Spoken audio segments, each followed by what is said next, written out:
Wa qalu ittakhadallahu walada subhanah bal lahu ma fis samawati wal ardi kullun lahu qanitun.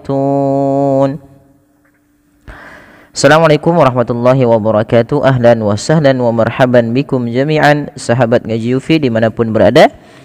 Kembali lagi kita bertemu pada sesi belajar tajwid. Insyaallah kali ini kita akan lanjutkan lagi pada surah Al-Baqarah ayat 116 ya teman-teman. Baik, kita akan coba baca sekali lagi ayatnya, kemudian kita akan uraikan hukum tajwidnya. Wa qalu ittakhadallahu walada. Nah, teman-teman perlu perhatikan pada khusus ayat ini kita perlu berhenti pada lafal wa qalu ittakhadallahu walada. Tidak boleh dilanjutkan ya teman-teman.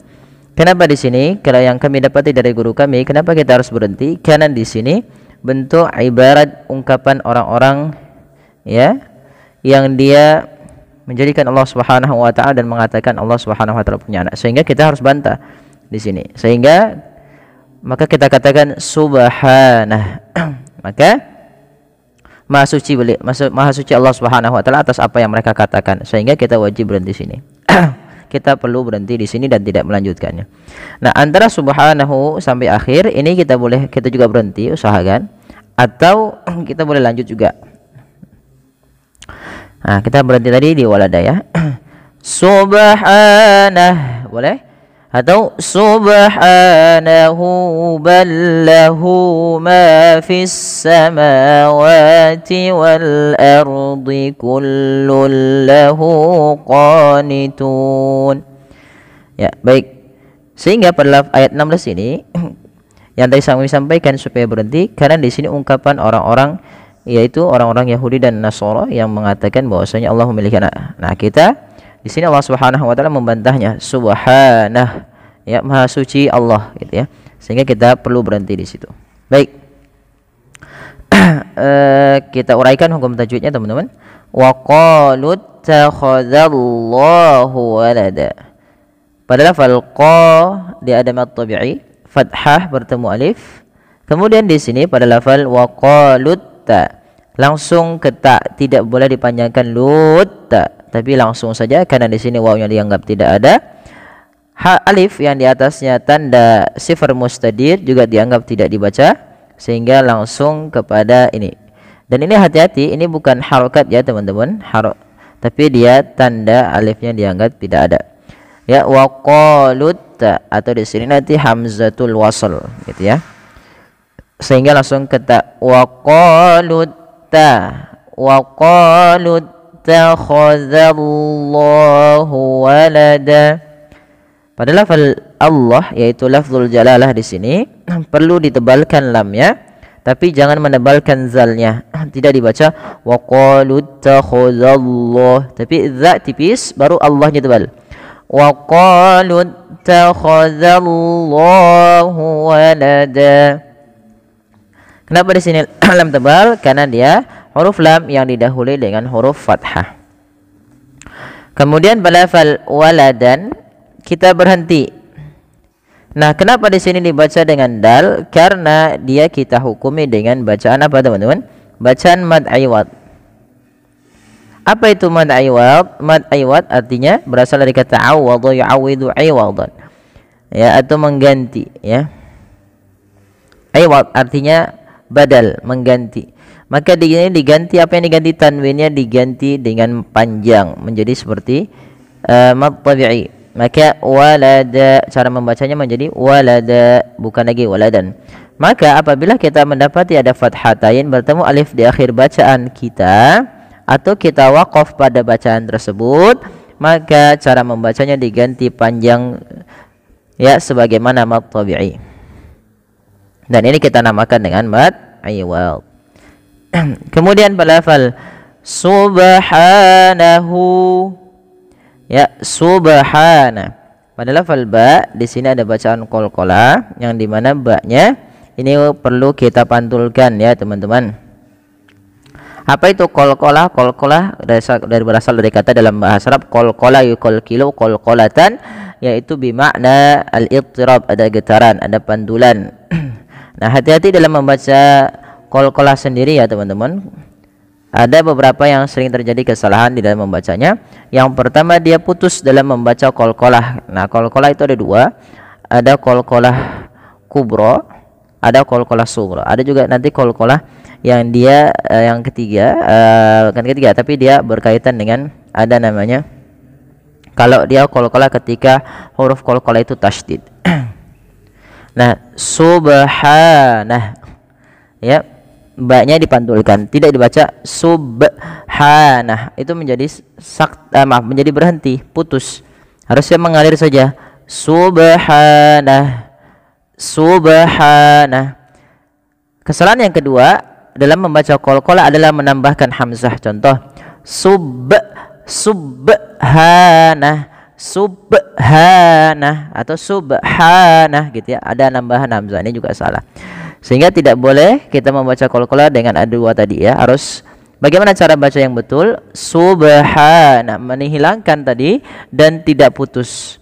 Subhanah, ha mad tabi'i nahu. Nah, di sini kalau kita lanjut wasal, subhanahu ballahu ma fis sama. Nah, di sini ada mad silah qasrah pada lafal hu-nya, ditandai dengan ada namanya ha dhamir, kemudian ada waw kecil setelahnya. Nah, waw kecil yang menandakan kalau ada ha dhamir, ha untuk mengganti apa namanya kepemilikan dia, atau dia merujuk kepada kata ganti orangnya, maka dia dinamakan dengan mad silah qasrah, panjangnya 2 harakat. Kemudian ballahu ma fis samawat. Di sini ada idgham mutamatsilain, yang dimana ada huruf lam bertemu dengan huruf lam. Maka huruf lam yang pertama dimasukkan. Idgham artinya memasukkan, mutamatsilain itu mirip dari segi makhraj dan sifatnya sama, masuk. Nah, maka dinamakan dengan idgham mutamatsilain. Kemudian lahu kembali lagi sama mad silah qasrah, ada ha dhamir panjangnya 2 harakat.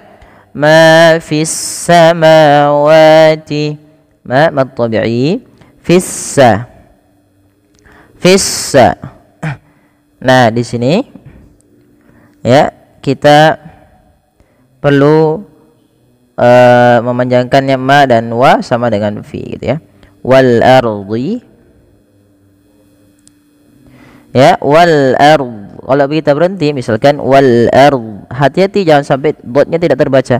Banyak orang yang berhenti lafal wal ard itu dotnya tidak baca, misalnya wal ar saja, tapi padahal dia harus dibaca wal ard, wal ard, wal ard, wal ard, ard ya, ada huruf dotnya, ro-nya tebal. Karena apa? Ro di sini dinamakan dengan ro takhim karena ro-nya didahului dengan huruf fathah. Kemudian wal ardi kullul lahu. Nah, maaf, di sini bukan gunnah, maaf. Kami lupa. Idgham bi gunnah. Ya, idgham bi gunnah. Idgham bi gunnah. Sehingga di sini langsung ke lam yang kedua, yaitu adanya tanwin bertemu dengan lam, masuk tapi tidak ditahan dengan gunnah. Maka idgham bila gunnah, maaf. Idgham bila gunnah. Maaf, kami salah tadi dan menyebutkannya bukan bi gunnah tapi bila gunnah. Idgham bila gunnah. Lahu lagi mad silah qasrah, qa mad tabi'i fathah bertemu alif, tun. Ada mad arid disukun, mad yang terjadi ketika akhir waqaf yang kemudian bertemu dengan namanya sukun arid, yaitu sukun yang dimatikan hurufnya karena dia waqaf atau berhenti. Awalnya kan qanitun, kalau berhenti kemudian dimatikan menjadi tun. Nah, sebelumnya ada huruf mad maka dinamakan mad arid disukun. Panjangnya berapa harakat? Boleh 2, boleh 4, boleh pula dengan berapa teman-teman? Boleh juga dengan 6 harakat. Baik, kita coba ulangi sekali lagi ya. Wa qalu takhadzallahu walada subhanah bal lahu ma fis samawati wal ardi kullun lahu qanitun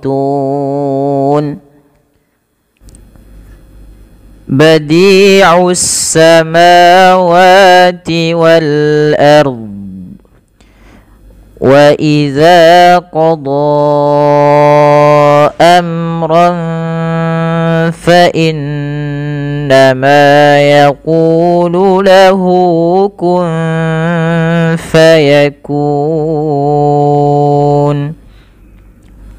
Baik, kita baca ulang ayatnya sampai dengan waqaf lafal shad ini. Badi'us samawati wal ard.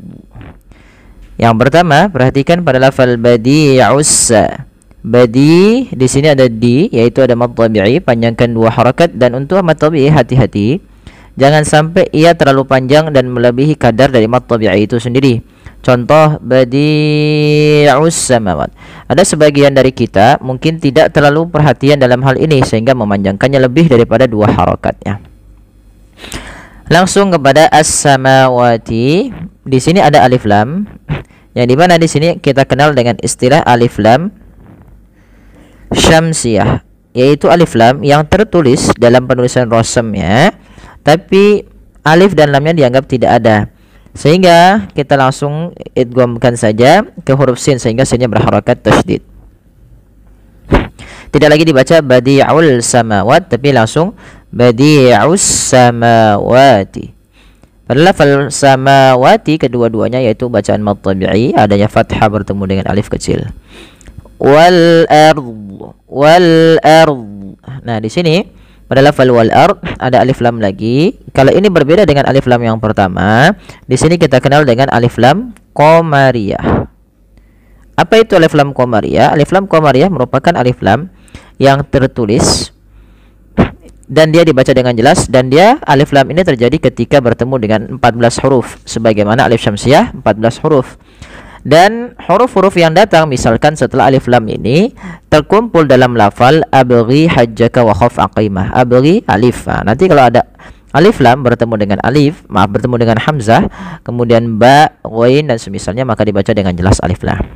Dibaca dengan jelas lamnya. Kemudian nah ini yang sering terjadi kesalahan. Kalau kita waqaf pada lafal al-ardu, kalau kita waqaf ya teman-teman pada lafal al-ardu, ini juga harus hati-hati teman-teman. Jangan sampai tidak membacanya. Tidak membaca apa? Tidak membaca huruf dotnya. Sering keliru atau bukan ya, sering salah adalah dia hanya membaca wal ar. Tidak ada huruf dotnya, padahal dia harus dibaca wal ard, wal ard, wal ard, ya, wal ard. Nah, harus ada huruf dotnya. Bukan hanya sekedar wal ar. Nah, tapi di sini juga bukan wal ar, tapi dia ro-nya dibaca dengan tebal karena ro sukun didahului dengan fathah. Kemudian wa idza qada amran fa innama yaqulu lahu kun fayakun. Pada lafal wa idza, hati-hati jangan sampai merubah huruf zal diganti dengan zai. Ini sungguh jauh perbedaannya antara zal dengan zai ya teman-teman.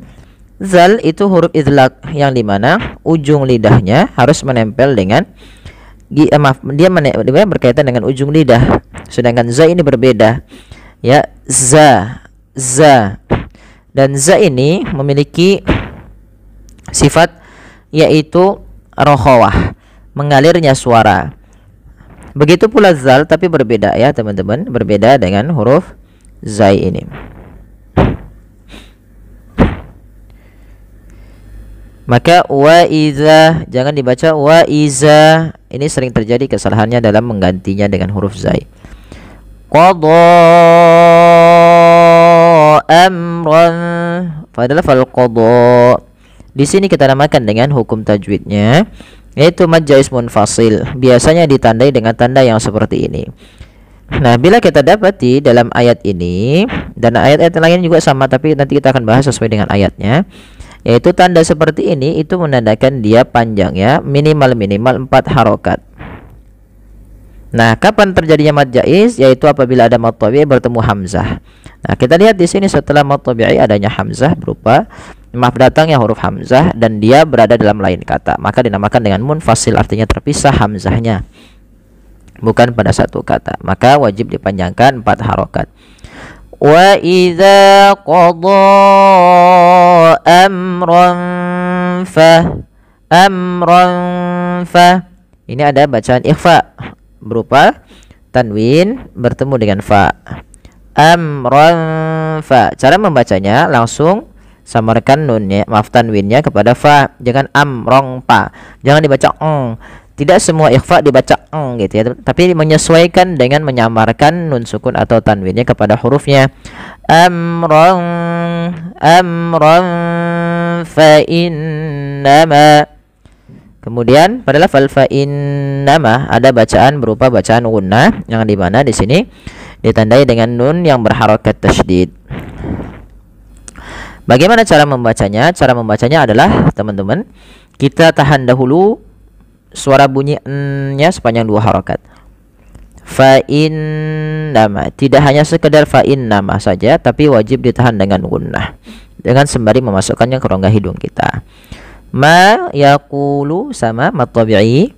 Kemudian melafal lahu ada mat silah qasirah, yaitu mat yang terjadi apabila ada ha dhamir. Ha dhamir itu ha yang begini atau ha yang dia bundar begini. Nah, ini namanya ha dhamir, yang kata ganti dia yang dalam bahasa Arab laki-laki. Nah, bagi teman-teman yang ingin belajar bahasa Arab juga bisa kunjungi dengan pembelajaran kami di Pondok Belajar. Itu sudah beberapa ada untuk ya singkat ya, Mas, maaf bukan singkat. Pembelajaran bahasa Arab yang hanya fokus untuk sementara ini masih di bab percakapan singkat saja yang bisa kita aplikasikan. Nah, di sini kita namakan dengan ha dhamir, yaitu yang di sini dipanjangkan untuk mat silah qasirah 2 harokat. Lahu sebagaimana mat tabi'i tadi. Lahu kun fayakun. Kun fayakun di sini dibaca dengan bacaan ikhfa, yaitu ikhfa hakiki sama terjadi tatkala adanya nun mati bertemu dengan fa. Fayakun.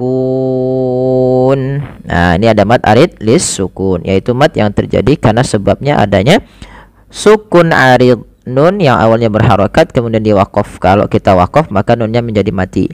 Ini namanya sukun arid, bukan sukun asli sebagaimana kun atau waw yang di sini mati, itu sukun asli. Sedangkan di sini nunnya awalnya berharokat kemudian diwaqafkan, maka dia menjadi sukun arid. Nah, mat arid disukun terjadinya karena ada sukun arid didahului dengan huruf mat sebelumnya, baik itu alif, waw atau ya. Sebelum ini kemudian adalah huruf yang dimatikan, maka dinamakan dengan mat arid disukun.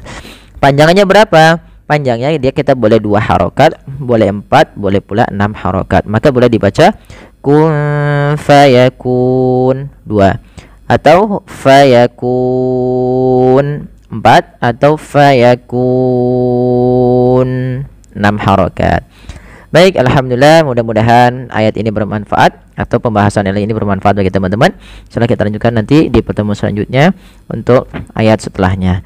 Demikian, kurang lebih ya mohon maaf. Wassalamualaikum warahmatullahi wabarakatuh.